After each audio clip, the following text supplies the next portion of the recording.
Very good morning to you. Welcome along to Tuesday morning's OTB AM with myself, Shane. We've got Colm Boohey. Good morning, Colm. Hello, Shane. Good morning, Adrian Barry. Good morning, Adrian. Shane, Colm, good morning to So you. good I said it twice. Yeah. How are things, lads? Good. Keeping well? Yeah, all good. Good. Come here to me. I'll tell you this. I was playing my first six-a-side last night in weeks. My big comeback. Couldn't wait. Six-a-side? Yeah. Could not wait. You and me both, Shane. Could not wait. Couldn't, of course, be 5-a-side or 7-a-side. Well, I don't organise. Could not wait, right? On my way to the match was started at 8. Yeah. As you know, if you were in Dublin last night, I don't know what it was like around the country. Oh, the yeah. heavens opened and then some. They did. Match was called off because the Astro was flooded. No way. That's how bad the rain was. The Astro was. We got there at 5 to 8, and the announcement was you can't play. Astro's flooded. It happened Could pretty not quickly, believe didn't it? Went on Instagram, was cheered up a little by seeing Shane Hannon's incredible picture. Oh, yeah. Of the lightning bolt really? by the Guinness The stores. Guinness factory, yeah. All Guinness right. store. So I was waiting in my room. I was like, this is too good. I love an old weather phenomena. Give us a So look there. it's- We any? Don't know if we have a photo. It's on of your it. Insta feed, is it? It's certainly on the Instagram feed. It was. Oh, it's remarkable. Well, sure, look, they all follow Shane Hannon out there. Don't worry, everyone will see it. It's on the Twitter as well if you On want to check the Twitter, Twitter. Perfectly timed. Shane Hannon Oh, the 01. Twitter is a better one, yeah. Yeah. It's incredible. It's like a fake picture. Like it looks is. so good. Yeah. It's fake. I've got a confession to make.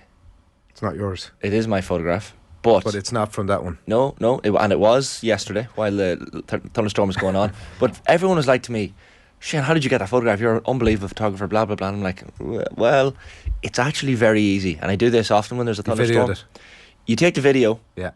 and And you then, take a screen grab of it. yeah, you pause the video, you go along to the screen grab, you screenshot it, you make it look good, and that's it. It's real. Oh, it's real though. It's just a video. It's but it doesn't take much talent. The taxi driver this morning couldn't get over how you managed to capture it. See, now I've opened the kimono, as they say. As Ger says. Ger would say. There's nobody else saying it. There isn't anybody Yeah, else. I'm that spending says too much that. time with Jared. Who were these people that said to you it was an amazing photograph? You should like get into photography full I time. had a few people that Really? said that's going to be in the papers. These people, and I was these like, people are very close to you, obviously. David, you're an amazing singer-songwriter. That's right. People stop me in the street and they say, yeah.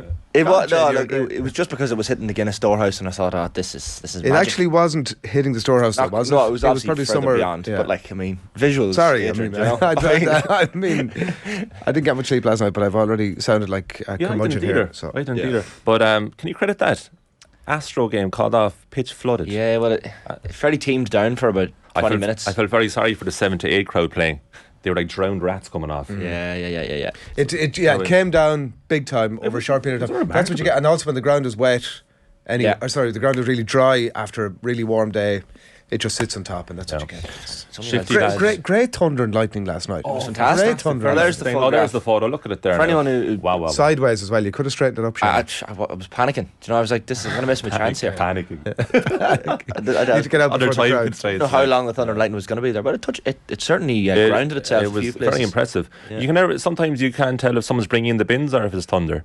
But True. last night it was. Or or a heavy truck going past. Absolutely. Imagine in the olden times when there was none of these things and thunder happened. You think the world is about to end. You would You know. nearly name a god after a thunder or Stop. something. Now, as Shifty lads already point out in the comments, there should be games every Monday afternoon. Ah, That was such a feel-good vibe. Now, the weather was nice yesterday afternoon before the thunderstorm, but then you read at 3 o'clock, Fulham Leicester wasn't on TV.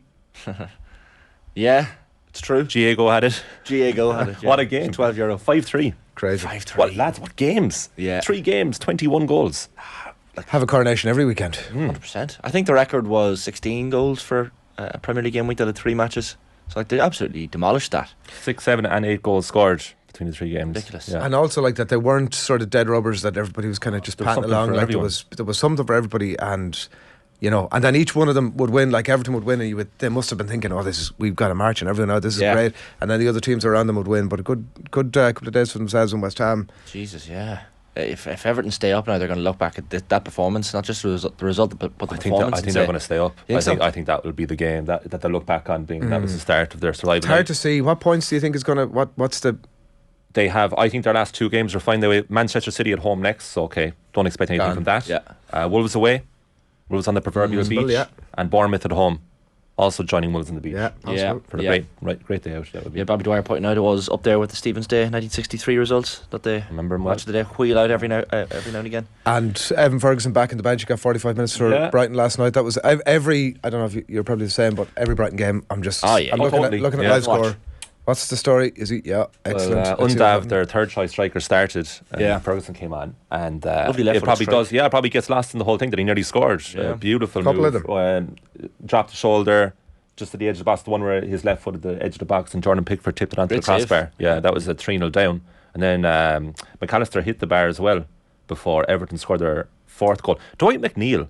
He's always had this in him, hasn't he? He just has no confidence. But those 2 goals, the way he took them, rounding the keeper, Astro style, and then the last goal of the game, his second, Ryan Giggs against Arsenal-esque. Yeah. Absolutely smashed into the roof wow. net. Something beautiful too when it's lashing rain and the nets are soaking, and he hit the ball so hard that the water splashed you off can't the beat net. that, yeah. Beautiful. That sort of thing. And also, to be very niche about it, the way that Harvey Barnes' first goal against Fulham went in, hits the crossbar, hits the line, goes up to the roof, and then comes back out. That sound, It's enjoyable. that Crack. Yeah. I love that. Like the thunder. Love You just that, love a bit of noise. Great sounds this morning. Yeah, it was good. So Fulham 3-0 up at half time, and you're thinking, right, this is game over. But Leicester showed a bit of fight to come back into it, but it was never really. Kind of not. Yeah. Bit like the Southampton game last night, that they could have gone. Was it 5-2 up? They could have gone at one point, and then the goal got disallowed, and suddenly it nearly ended up in a draw at the end. The goalkeeper comes up, and it's But I think in reality it was Not the as right tight as they outcome. looked. I was looking at it, and you're thinking. Obviously, you're looking at the goals that are going in. Great decision to drop Gavin Bazunu here, and I just thought, I wonder, look, I don't know, would he have got to some of those? We'd like to think he would. Certainly over the first couple of them I was thinking maybe he might have done. And you just never know. Some of them are so close in as well when the shots come in that it really are in the lap of the gods to try and get the paw to it. He does have a bit of history in saving penalties against superstars. True. But I thought, well, look, my opinion doesn't really sort of matter overly, as you'd say, Colm, in the grand scheme of things. I would never let say that me about you. take to the internet and find out what people are saying about him. So I did a bit Opinion of about a everything. quick Twitter search just to see what was going on, and I just came across, because I wanted to get a sense, was this the right thing to drop him or not? So Southampton page was saying, I'm glad we've dropped Bazunu, in a sarcastic way. We've just conceded even more. And then I scrolled on. We had Joe the American. Come on, Alex, my keeper, so Alex McCarthy got in his place. Closely followed up by Bazunu, would have saved that, you clown. There was an awful lot of personal abuse of McCarthy here, so I deliberately sort of steered clear of that. Le Sacre Roma. Basically, I did a Google Translate on this, and that also translates to McCarthy, you clown. I was going to read it in French there, but didn't bother for you. Then it was in praise of Bazunu. Of course. Ben James Carragher was digging Bazunu out a little too. I actually thought that he was a solid young keeper. Obviously going to concede with Southampton. Not a great defence. Giving up 20 shots a game is what's happening there. Yeah. Sam says, still can't believe that Sellers has dropped Bazunu, and we've actually leaked more goals. For those who wanted Macca back, hate to say I told you so. So I couldn't really get a proper sense from all of those. Like, I know a lot of them are sort of saying, bring Bazunu back in, was it the right thing? But I couldn't fully still make up my mind. So I did what you, of course, do to try and Any get good yourself investigative over the line. journalist would Exactly. do. I went to ChatGPT. Yeah. Which gave me the lowdown. So I just basically asked it, was it the right thing that Gavin Bazunu has been dropped here, and should they get him back into the mixer? Right. And ChatGPT, should he leave Southampton this summer was actually the That was question. the question. That I actually, in fact, asked, and now that I read it in front of me here. So AI obviously sort of dissociated itself slightly from the question, and then said, however, there are several factors that Bazunu and his representatives may want to consider when making such a decision, including his playing time, his potential for growth and development, and the level of competition that he will face at Southampton. If Bazunu is not getting regular playing time at Southampton, he may want to consider a move to another club where he would have more opportunities to showcase his talents and further his career. On the other hand, if he's valued by the Southampton coaching staff, and who knows who the hell they're going to be, that he'll be seen as an important part of the team's future, and he may choose to stay and continue working with the club. Right. Which I thought was pretty conclusive. Conclusive, yeah. ChatGPT turns out has a good brain for football, maybe.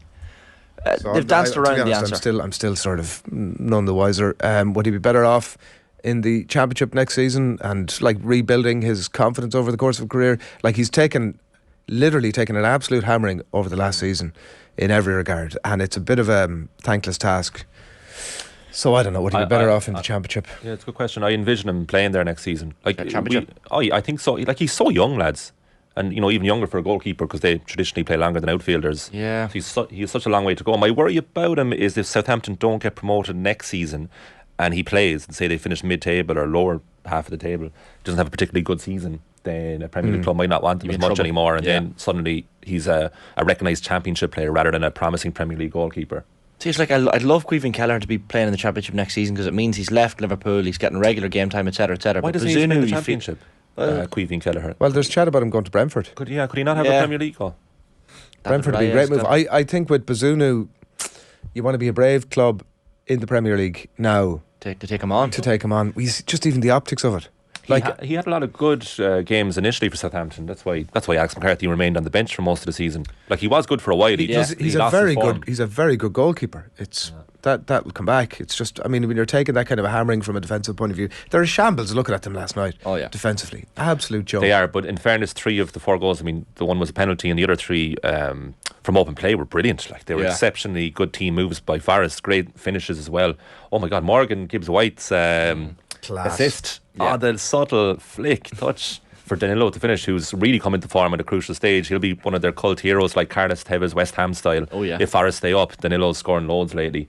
But Gibbs-White as well, like, they invested huge amounts of money in Gibbs-White from Wolves last summer. He was a late signing, and he didn't start the best. Remember, they were at home to Tottenham, and he was kind of marked out of the game and a bit peripheral. And I remember when he burst through the scene at Wolves, I was thinking, geez, this guy is seriously good. And he went a bit quiet for a few years. I think he had a loan spell, was at Sheffield United, certainly in the Championship. Yeah. But Forest really hedged their bets on him, and it's paying off because now he's becoming increasingly influential. I hope Forest stay up. I really enjoy Nottingham Forest. Yeah, I love the City ground. As I said, I love their jersey, love their crest. Nostalgia reasons you want them to stay up, is it? Yeah, I just like saying Nottingham Forest. You just like saying Nottingham Forest? As much as I dislike saying Sheffield United, because you have to say their full name. Well, do you know what I mean? I see you. Yeah. True, yeah. Yeah. You can't see United. They're up now, so there's nothing we can do about it. It's true. We should say after that first match, Fulham 5, Leicester 3, there was a post-match interview with the always honest James Maddison. We were not hungry enough to want to win the game. Now, we did clarify what he meant, or rather how it was perceived thereafter on Twitter. So I think we might have the screenshots from the tweets that he put up. We don't, but I have. We don't, but we have them there. So what is wrong with social media? Say one thing in an interview straight after a game and it gets taken away out of context. When I say not hungry enough, I mean aggressive and on the front foot in duels, not us wanting to win or realising the importance. I followed that up. We were not good enough today, and we've only got ourselves to blame, and apologise for that. But as someone who sees the work we are doing every single day to try and put this right, it's not down to attitude or application. We will keep going until the very end. So James Maddison and the Leicester players keen to point out that they are trying their very utmost to stay up. Will that be enough? I don't really know, but certainly the choice of words, the lack of hunger was one that... Yeah, you look at the table this morning, so Southampton are goners really. Yeah. 24 points, so they're 6 points off 19th, let alone safety, which they are 8 points off. Then you have Leeds and Leicester, 19th and 18th respectively, both on 30 points. Leeds have a far inferior goal difference, and then Everton are lingering outside the relegation zone on 32 points. So what a win yesterday, 5-1 away to Brighton. That's only their second away win all season, Everton. Crazy. Their last one was in October. So first win in 8 altogether. After that first match, so 4 teams sat within a point of each other by 5 o'clock, and then you've got the Brighton Everton game kicking off, and you're thinking, so we were talking yesterday, we were like, we were going to book an Everton guest for the show today, because we're like, they're going to be gone. Brighton are going to beat them, and it's going to be essentially Everton in serious doo-doo, like. And the performance last night was just ridiculous. Well, even if you look at the fixtures to come, so there's 4 basically West Ham are safe, and there's 4 teams there that are in the mix to join Southampton in relegation. That's what we're talking about. And I don't fancy Nottingham Forest fixtures. No. Chelsea, Arsenal are reserves in Chelsea. I'm not saying they could be gone. 3 points against Chelsea. The win yesterday means that they will be in the mix come the final day, no matter what happens, when they have Crystal Palace, you would think, which may not be the case for a Leicester, for example, who have Liverpool and Newcastle upcoming. They could be gone by the time they play West Ham. So, like, Everton of City, so that's, like a game gone, and then Wolves and Bournemouth, and Southampton are gone. There's no need to even discuss them. Forest having Chelsea and Arsenal in their next 2 games. Yeah. Interesting. Tricky. Is Everton Man City probably? Is there any point talking about it? I almost feel like Deitch now is the man to open this title race wide open, because Everton need the points. I remember they had a massive win against Man City years ago under Ronald Koeman at Goodison, and I always go back to that game thinking, City struggle at Everton, but they actually don't. Is that Goodison, that game? Yeah. Well, that could be interesting. They're not great. The City game. Yeah. I mean, they've not been great at home, Everton. It's true. They seem to enjoy the release valve of playing away. The pressure in Goodison is phenomenal, like among the fans, and they get real angry quickly when it goes wrong. Like, I watched the Newcastle game recently when Newcastle obliterated them. And Everton fans, they either turn or leave in their droves. You don't want to be a struggling player playing Speak at with home. their feet. I enjoyed Martin O'Neill on Monday Night Football last night. Yeah, Good insight. He's very different. Like, I felt sort of about the Graham Souness departure that there's room for a Souness, a Keane, and Martin O'Neill is sort of in the same territory. You know, you leave the deep analysis stuff to, he was on with Carragher last night, you can leave all the minutiae of the breaking the thing down to him. But he was good, yeah. Like, there was the in-game stuff was so, and he will talk a little bit. He'll obviously talk about the stuff that it would be in his strengths, you know, which wouldn't be that level of breakdown. You know, certainly wasn't offering it last night, but always value. And, like, you know, I just felt there was even that maybe they did 15 minutes at the end about his, you know, the typical Monday night chat. But it was only about 15 minutes last night, which definitely that could have been. I was firstly surprised that it hadn't happened before now. But they obviously got into the Brian Clough stuff given the night that was in it. Talked about him, he said, you know, Dave Jones was offering to him that Brian Clough was a great sort of man manager, a brilliant technician, a tactician, is what Martin O'Neill said. In some ways I felt as if he was also answering the question about himself. Real similarities there. Irish Sam Allardyce. He says he got a bad rep, didn't turn up at a training at all, but was a genius coach in game. This Clough? Yeah, Clough. That's what Martin O'Neill said about Clough. And he said he himself was inspired by Peter Taylor, not Clough, to become a manager. That he met him in a shop. O'Neill was running around the shop trying to avoid him. This was after he had they had parted. They were no longer working together. Yeah, trying to avoid him because they never really get on that well. Taylor spots him, shouts at him, calls him over, and says, "Oh, you! I always thought you'd make a great manager. Why are you not in management?" And that was it. He thought, "Oh, Jesus, wow. What a nice little meeting." And then there was a lovely thing right at the end of it where Jamie Carragher says he's clearly building up to pay Martin O'Neill a compliment and says, "You were /are a great manager," and a smile creeps across O'Neill's face. And it was a lovely little moment. I almost feel like there's a knowledge, and this was kind of brought up in the roadshow, our own roadshow last week. There's a knowledge on Sky that they're saying something that's going to be clipped. I almost feel like they have their answers, especially Jamie Carragher and Gary Neville. They know how short to keep their answers for social media.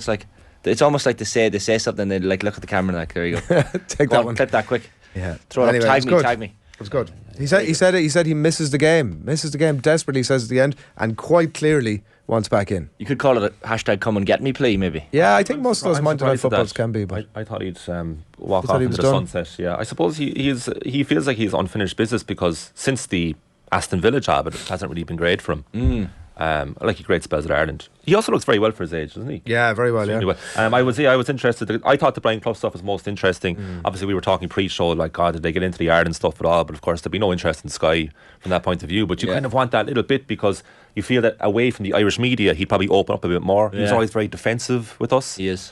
But I think him talking about Clough is the most interesting element, and him calling Clough by far the most charismatic manager he's ever seen in British football. I always enjoy him on ITV during the World Cup. I think he's a good pundit. Yeah, there's always room for that. Yeah, bit of crack out of him. Yeah. It's not the, like, you know. And the other thing that you sort of forget about is that he's obviously still loves football, probably the same way as ourselves, and that he's watching a lot of games. Yeah. Like when I'm at home, I don't have the sort of touch screen out and analysing every little detail, whereas Carragher and Neville are doing that day in, day out, every single day of the week. Yeah.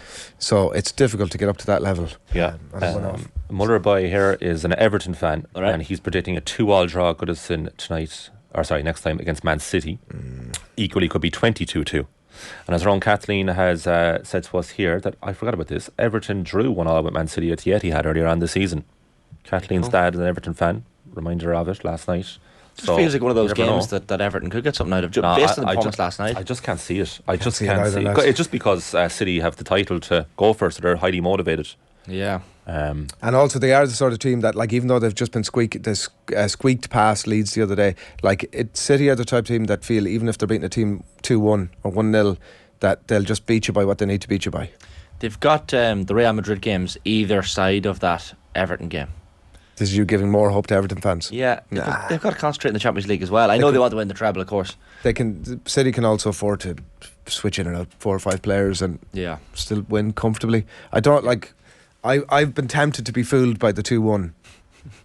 Let's see what happens against Everton. I'm not sure. Yeah, 2-1 such a predicted scoreline, isn't it? If it's an upset, for 2-1 upset. Well, a 2-1 defeat for Leeds was an upset to me. Really? Oh yeah, well, it was a 2-1 hammering. Oh yeah, two like seconds flash. earlier they had a penalty which Haaland donated to Ilkay Gundogan to score his first ever senior hat-trick, and Guardiola castigated him. There's no room for sentiment in professional sport. No room for sentiment. If Haaland wasn't so selfless, Kick it, Haaland. if he wasn't so selfless, he'd break the all-time scoring record for a given season. Probably still do that. Great fella. We've got a couple of. There's a theme in the comments as well. Jim Sullivan says, "Will United take a punt on Bazunu? Cheap option, perhaps." Brian says Bazunu is miles off United level right now. I don't know about that. Shifty lad agreeing with the original comment. Kelleher from Man United. I don't know. Well, Bazunu could certainly play ball from the back, the way that David De Gea can't. But De Gea's a better goalkeeper than Bazunu at the moment. Yeah, for like, sure. definitely all round. And he's still only 32 De Gea as well, so he's not exactly beyond it just now, yet. if United signed Bazunu this summer, delighted. Oh, He doesn't have to start straight away. He could play a few games here and there, play a few domestic cup games. He's so young, lads, remember. So if he's playing enough, plays about 10 to 15 games next season, and then the following season De Gea moves out a bit, then maybe we'll chance him. Well, the word is Jack Butland is going to leave United this summer as the number 2. So there could be room there for a younger number 2 to come in, get your year or two under De Gea, and then maybe he needs somewhere off Broadway, Bazunu, I think, to rebuild his confidence a little bit. Like that will be that'll have been a tough season for him. Totally, but like he's so young, he's such a long career ahead. He's going to have spells where he's not confident, where he's not playing well. So I hope there's no panic around him and he's discarded. Oh, no. You know, that's what I hope. Or more to the point, I hope clubs don't discard him. I think he'll be looked after, won't he? There was some chat in my little research last night, let's call it, where there was somebody saying, you know, where will these suite of players who are involved in some of the teams that are towards the bottom end of the Premier League, if they get relegated, where would some of these players go? And he happened to be one of them that was mentioned. Right. And there was some people responding saying that he should go to Chelsea. Bazunu? Yeah. So, I mean, I wouldn't say he may not be discarded, but Kepa and Mendy aren't. I wouldn't want him walking into that dressing room. I think Mendy's a fine goalkeeper, though. Just again, like Bazunu, out of form. That's a mess of a club at the minute. As well. Championship final day yesterday was some crack. Millwall 3-1 up. Blew it. Yeah. Our own Rory Darmer's Blackburn just missed out in the playoffs. I was taken off him when I saw the final table. I was like, that must be disappointing to finish 7th in the championship. But Jonathan Wilson, a semi-regular on the show, is a huge Sunderland fan, and he said, "What are we doing in the playoffs? We're not ready. We're only little boys. We're going to get destroyed in the Premier League." So it's 3rd against 6th, isn't it? And 4th against 5th. So we'll have in the playoffs. So Burnley and Sheffield United, of course, automatically promoted to the Premier League. Luton Town in 3rd will play Sunderland over 2 legs in the playoff semi-finals, and Middlesbrough will play Coventry. It's a real old school kind of feel to the playoffs, especially. Ravanelli, sure. I would love Coventry to come up. Now that crest brings me back to the 90s and Premier League stickers. Yeah. Remember a shiny?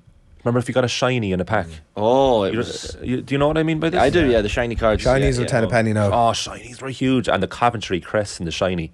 If anyone has the Coventry crest in the shiny, can you send a picture in to us? Kev Caban, I would display that happily. Finished his career at Coventry, Kev. And he played for Sunderland. Forget about that, yeah. He's got a couple of... Every game is a Kevin Kilban derby, is what you're saying. Essentially. I would also like to see Luton up. They seem to regularly make the playoffs. Well, Kenilworth Road just looks massively overachieving.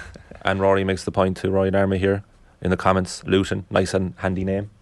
Easy to say. Yeah, you don't have to say Luton Town. Palmalol. You ever flown into Luton?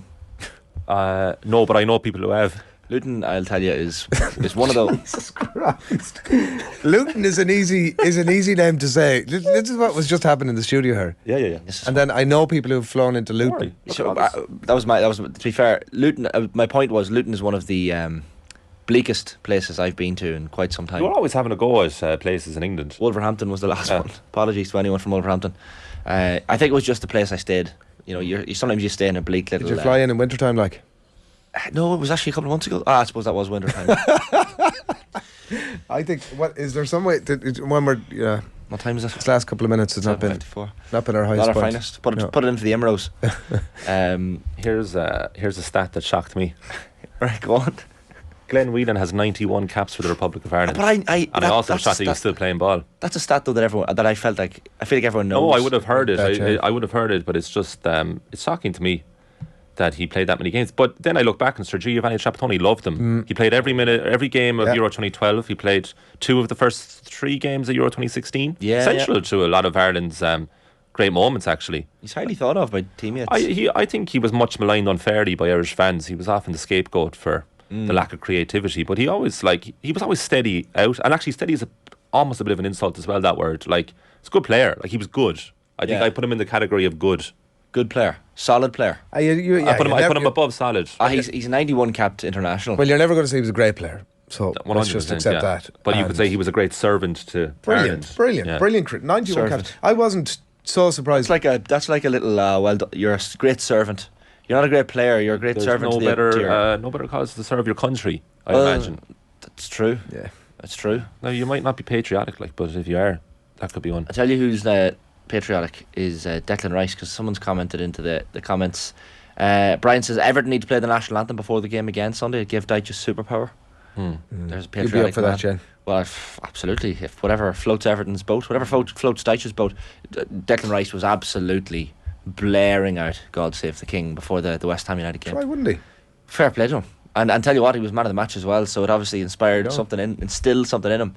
This idea of a monarchy just got into his bloodstream. So fair play to him. Why wouldn't he? Yeah, sure, let him at it. I know the Liverpool. We haven't really spoken about that. The reaction to "God Save the King" in Anfield at the weekend was awkward. It was predictable, but awkward. Yeah.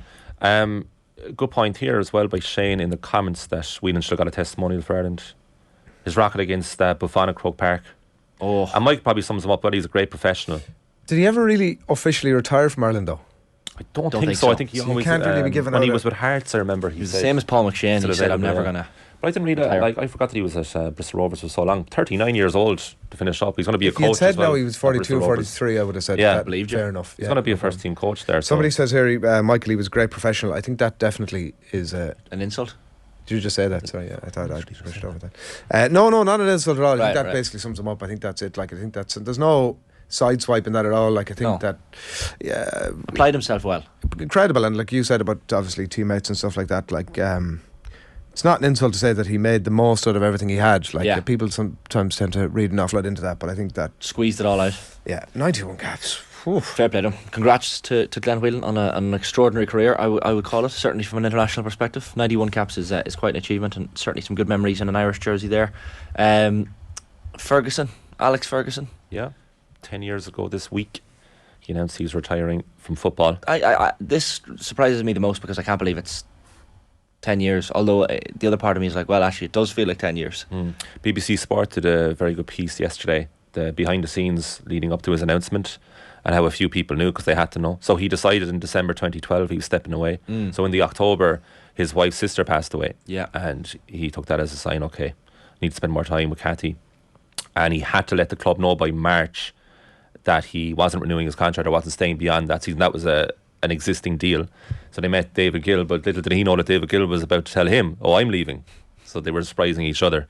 And trying to keep it under wraps was the big thing. And actually, the news broke 24 hours earlier than he wanted, so he was livid at that. The word got out.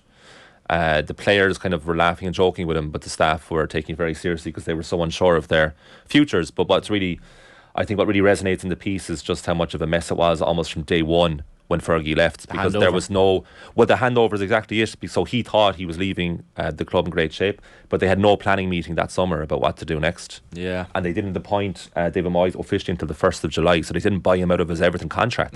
So by the time he started, he was well behind. Your job now is to get behind your new manager. Was that not knowing that it was Moyes at that time? Oh yeah, it was all revealed then. So that game, that was the last home game against Swansea, but the announcement came before that. Yeah, so it was leading up. So the announcement was the Wednesday. So they could have been planning away as well. Weekend. Yeah, and they had an emergency. Sorry, they convened after the last game, the 5-5 draw away to West Brom, but they never had a meeting after that again. So they were behind. But it just goes to it was just the start of a decade of madness at the club. Isn't there a website that does here's what happened on this day in sport? Oh yes, it's like the Colm Big website. Basically, this is Colm every day of the week. Like, here's something else that happened 7 years ago. Today.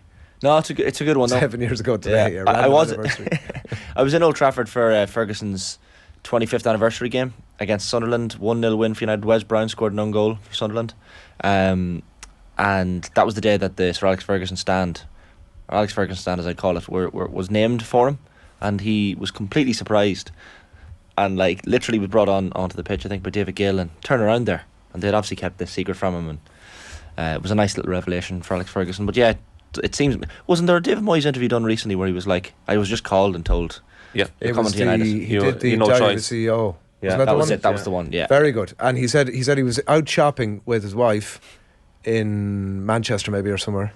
Yeah, and he gets a call. Where are you? I'm out shopping. Right, come round to my house. I'll be ready. Come round in an hour.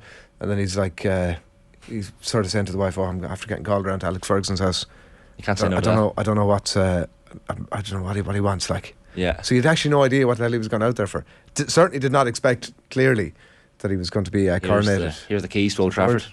Coronated. Well, it's topical anyway. That's what I mean. Yeah. If we don't Let's know go with now, it. we'll never know. Yeah, Wilmslow in Cheshire. That's where Alex Ferguson lives. I'm reliably informed. Any other messages coming in? Yeah, the Orbis Football Collection, best club sticker album of all time. Like when we talk sticker albums, I have one I think somewhere in the studio, but used to collect it. You know, the keep swap. You'd be on the school. Oh yeah, school run. Bob Tax. Dwyer, you get 3 normals for a shiny. 3 normals for a shiny. Yeah. See, I'd say from a parent's perspective, it's an expensive hobby. Oh yeah, it was, yeah. Well, it's a good carrot to get stuff done. Yeah. Get Clean your your room there, and Magitax here's if 2 there's packets. Stuff done, exactly. Yeah. They come in a box now, but they're you know the way they were simple. You said there was a shiny, there was normal ones, and that was sort of it. Now there's like hat-trick heroes, man 3D and match. ones. There's like Ones that speak to you, up and probably. coming. There's like all these 100 Club. The world's moving too fast for us, lads. Yeah.